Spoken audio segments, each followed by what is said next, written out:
경기 후반 막판 손흥민으로부터 주장 완장을 넘겨받을 때마다 내가 느끼는 심리적인 압박감은 상상을 초월한다. 내가 손흥민을 존경할 수밖에 없는 가장 큰 이유는 그가 부담감과 책임감을 즐기며 항상 우리를 구해내기 때문이다. 지난 뉴캐슬전에서 맹활약을 펼친 손흥민을 향한 영국 매체들의 찬사가 끊이질 않고 있습니다. 이번 시즌 원톱 자리에서 맹활약을 펼쳐왔던 손흥민은 지난 뉴캐슬전에서 좌측 윙어로 포지션을 변경했음에도 불구하고 1골 2도움이라는 눈부신 모습으로 토트넘을 구해낸 영웅이 되었는데요. 후스코어드.com, 소파스코어 90미닛과 BBC에서는 손흥민을 주간 베스트 11에 선정하며 2주의 최고의 선수였다라는 극찬을 쏟아냈습니다. 평점 역시 9.5점으로 손흥민이 가장 압도적인 모습을 보였는데요. 하지만 잉글랜드 프리미어리그 공식 사무국에서 발표한 앨런 시어러의 주간 베스트 11에서는 손흥민의 모습이 보이질 않았습니다. 앨런 시어러는 손흥민을 제외하고 그 자리에 히샬리송을 선정하였고, 이를 지켜본 토트넘 현지 팬들도 이러한 선정 방식에 대해 어이없다는 반응을 보일 정도였죠. 최근 토트넘이 구단 공식 SNS에 짧은 길이로 된 훈련 영상을 공개해 축구 팬들의 큰 관심을 받고 있는데요. 훈련에 들어가기 전에 선수들이 한 곳에 모여 떠들거나 손흥민이 절친 벤 데이비스에게 와락 안기는 모습, 심지어 우측 수비수 페드로 포로가 주장인 손흥민과 장난을 치는 장면들은 그들의 분위기가 얼마나 밝고 화목한지 한눈에 확인할 수 있었죠. 이를 지켜본 현지 팬들의 반응은 지금 EPL에서 가장 팀 분위기가 좋은 팀은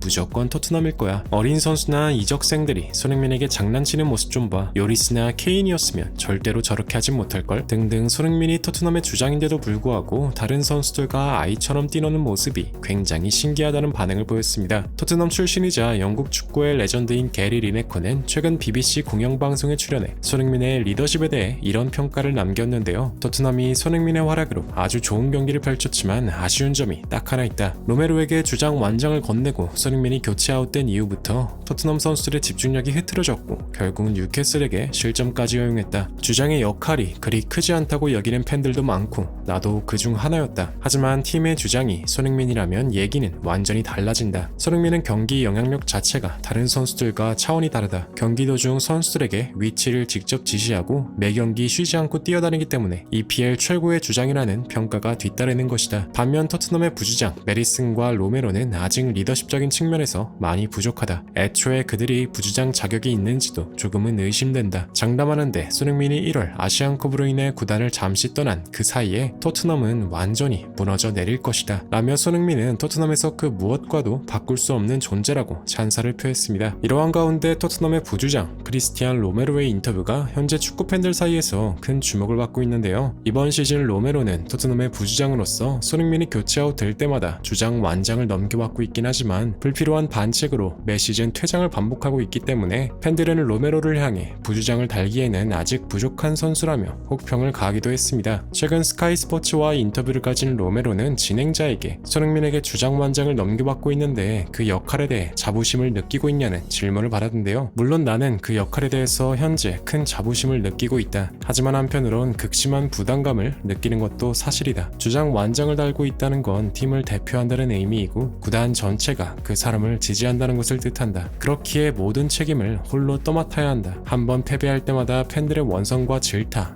보통 선수라면 감당하기 힘들다. 난 자제력이 약하고 인내심이 부족해 종종 경기를 망쳐버릴 때가 있다. 그리고 선수들마다 언어가 달라서 의사소통이 원활하게 되지 않는다. 무엇보다 나는 손흥민처럼 선수들을 이끌 자신이 없다. 손흥민이 교체 아웃되면 우리는 커다란 힘을 잃는 기분이 든다. 공격 작업도 수월하지 않고 수비진들도 집중력을 잃어버린다. 지난 뉴캐슬전에는 선수들이 옐로 카드를 받을 정도로 흥분한 적도 있었다. 하지만 손흥민이 경기장에 있으면 이런 상황이 발생하지 않는다. 다른 팀 선수들이 흥분할 때도 손흥민이 나타나면 금방 상황은 종결된다. 내가 손흥민을 항상 존경하고 지지하는 이유는 그가 이 팀에 얼마나 소중하고 위대한 존재인지 알고 있기 때문이다. 그는 정말 최고의 주장이자 모든 선수들의 롤모델이다 라며 자신도 리더십 그룹의 일원 중 하나로서 손흥민을 도와 최선을 다하고 싶다고 덧붙였습니다. 이러한 발언들을 지켜본 현지 팬들도 폭발적인 반응을 보였는데요. 손흥민이 나가면 실점? 이미 이건 공식이나 마찬가지야. 메리슨이나 로메로는 아직 손흥민에 비하면 많이 떨어지는 게 사실이지. 난 진작에 손흥민이 주장을 맡았어야 한다고 생각해. 솔직히 해리케인의 토트넘보다 손흥민의 토트넘이 훨씬 보기 좋고 즐거워. 진짜 토트넘으로 돌아온 것 같아. 등등 손흥민을 향한 칭찬의 메시지가 가득했는데요. 하지만 토트넘과 손흥민의 이별의 시간이 다가오고 있습니다. 영국 매체 풋볼 런던에서는 손흥민이 12월 31일 본머스와 EPL 20라운드를 마치고 한국 대표팀으로 합류한다. 손흥민은 최대 6경기를 결장할 수 있다. 손흥민이 없는 토트넘은 매우 암울할 것이다 라고 보도했습니다. 팀의 주장으로서 올 시즌 압도적인 활약을 계속해서 보여주고 있는 손흥민이기 때문에 토트넘은 이 기간 동안 수많은 난관을 어떻게 헤쳐나갈지에 큰 관심이 쏠린 가운데 부디 손흥민 선수가 어떤 곳에서 뛰더라도 절대 큰 부상 없이 멋진 활약들로 국내 팬들의 마음을 불태워주길 간절히 응원하겠습니다. 진심으로 구독과 좋아요 부탁드리며 시청해주셔서 대단히 감사합니다.